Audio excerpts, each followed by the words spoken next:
in the end, 2023 is going to be a very, very small mintage year in comparison to previous years. So, doubling from a very small number, it's while it's significant, it's still, I would argue, going to be a paltry number based upon the demand. And if the demand and the price were, if the price was where it had been prior to 2019 forever, the Silver Eagles, they could have made 50 million Silver Eagles the last 3 years, every single year, and easily sold out of production. So yes, they've come down a lot, and yes, they've been hugely accumulated and scooped up, and yes, premiums are beginning to rise again. Last year, the U.S. Mint sold slightly less than 16 million one-ounce American Eagle silver coins, a drop of 43.5% from sales of more than 28.2 million coins sold in 2021.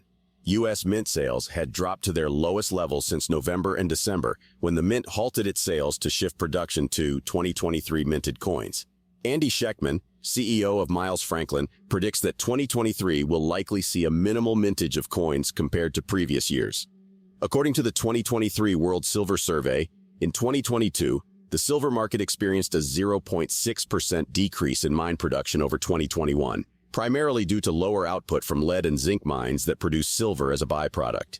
If the price of silver had remained at pre-2019 levels, the U.S. Mint could have made 50 million Silver Eagles annually for the past 3 years and still sold out. However, the production numbers have decreased significantly, and despite accumulating large amounts, premiums are on the rise again.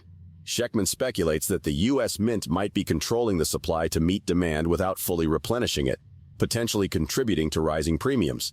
He believes that despite some recent availability of silver coins for purchase, the overall supply hasn't normalized and premiums have begun to increase. Regarding the significant demand for silver in various industrial applications, including green and digital technologies, the renowned analyst suggests that the U.S. government might be stockpiling silver strategically for industrial and military needs, which could explain some market dynamics.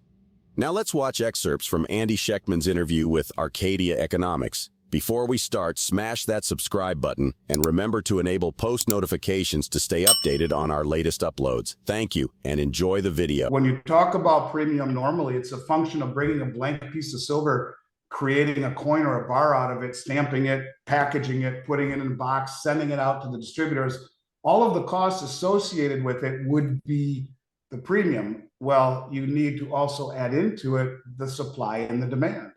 And silver has been massively demanded for the last several years, and in the case of the U.S. Mint, woefully undersupplied. So yes, the primary distributors are paying the same price, and they're making a very big premium, huge, more than anyone. The primary distributors who take the allocations from the Mint, I would say, look, I don't blame them. And I know that sounds kind of gross to some people listening.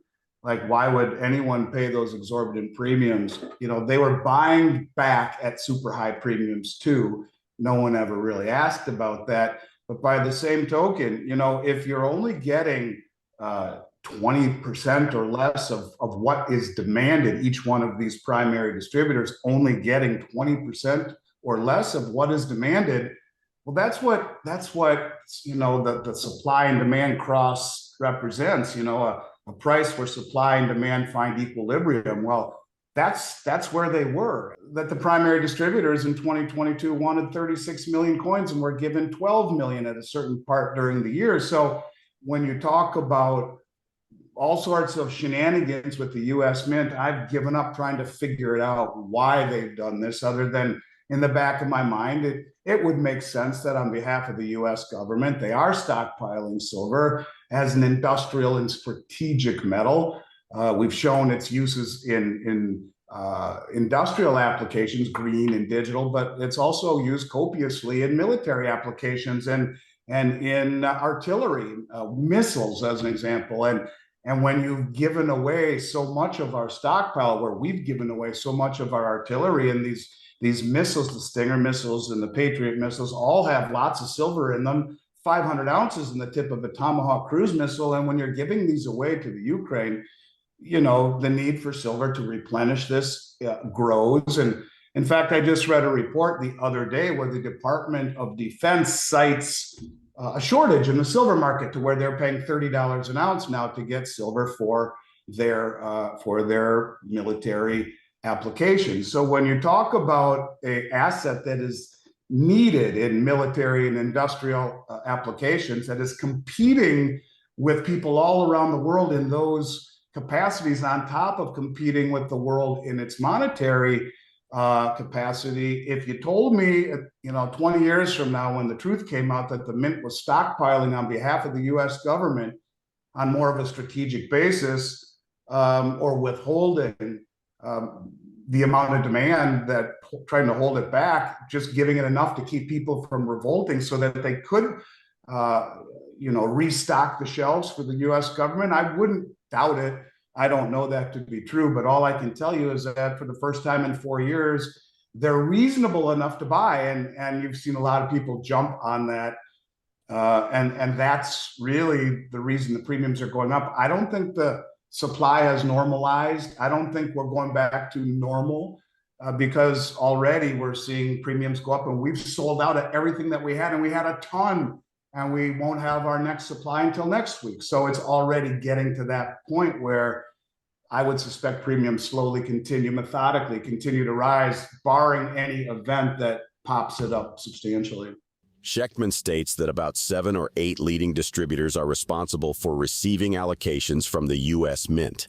These distributors then face immense demand from various companies, ranging from large online retailers to local businesses. Due to the limited allocations, premiums for silver coins have risen. According to the renowned analyst, the spread on Silver Eagles is higher due to market dynamics. For instance, some Silver Eagles were purchased at lower premiums when the market differed. However, when new supplies flood the market, the premiums on these coins drop, potentially causing losses for dealers who can't hedge the premium itself. For example, the premium on Silver Eagle coins has continued to climb, indicating buyers willing to pay more to get their hands on the physical metal. Let's get back to the interview. Yeah, I mean, there's a 7 or 8 primary distributors, and they're the ones that are taking the allocations guaranteed from the U.S. Mint, and then they're the ones that have huge demand for companies like my own, and others, all of the major online companies, all the major retailers, all the way down to the local mom and pop, and they're all demanding it, and they're all trying to get it, and they have tiny allocations, so the premiums rise. Well, what if I want to sell? Well, you're going to make it with a $17 ask premium, you're going to get back probably 14, 13. Now the spread is also much higher on Silver Eagles, and let me explain why. We had a lot of Silver Eagles that we had bought at $9 an ounce when the premiums came crashing down to 4, 5, whatever, and so that's money that you can't hedge, and you get wiped out if you have too big of a position at high premiums as a dealer, and then all of a sudden there's a whole new plethora of supply that dumps on the market just like that. You're wiped out because you can't hedge that premium. You got 100,000 Silver Eagles at a $9 premium that you paid $900,000 in premium. Well, you can hedge the 100,000 ounces of silver. You can't hedge the premium. And if the premiums collapse, well, you eat that. And hopefully you have the capacity to eat that without it destroying you. But it's an issue where there's a half a dozen companies or so who make a market on behalf of the US Mint. And that's where supply and demand found equilibrium. I didn't buy into that. And I was very consistent on all the shows I was on, yours included, saying, don't buy them. Look, the US Mint has been very good to me. Prudential Base nominated us 15 years ago or so as one of the authorized resellers. There's 27 of them. And I like the US Mint. They've defined my career to an extent. But when you're paying those kinds of premiums and you can buy any of the other 5 sovereign mints, the Maple or the Philharmonic or the Kangaroo or the Britannia or the Krugerrand for $4 or $5 over instead of 14 or 15, it's ridiculous. Because my whole career, the difference in all of those coins from the Eagle has never been more than 50 or 75 cents an ounce. When you get up to $12, $13, $14, we have a problem. And I told everyone that for the last few years. This is the first time I've been telling people that they're reasonable enough to buy. And I even traded some of my own gold coins recently to buy them. I wouldn't even have thought about that for the last 3 years. So it's a situation where these primary distributors had people wanting them so bad. Well, if they gave them all to to this guy, then you got 40 other companies that come to you for business that don't get any. So the premiums have to meet find equilibrium with the demand. And if it were only on the ask and not on the bid, I might be a little bit more, I guess, critical of the primary distributors, but that's, as much as I hate to say it, that's capitalism. The limited mintage and potential supply control by entities like the U.S. Mint may continue to impact the availability and cost of physical silver. However, Metals Focus expects to see 2023 silver mine production increase by 2.4% to reach 842.1 million ounces, while overall global silver supply is rising by 2% to 1.025 billion ounces. What are your thoughts on the role of strategic silver stockpiling in the current silver market landscape? Please share your thoughts in the comments section below. If you found this video informative, remember to give it a thumbs up, subscribe to our channel, and enable notifications to stay informed about our latest videos on silver, gold, and copper. Thank you for watching, and we appreciate your support.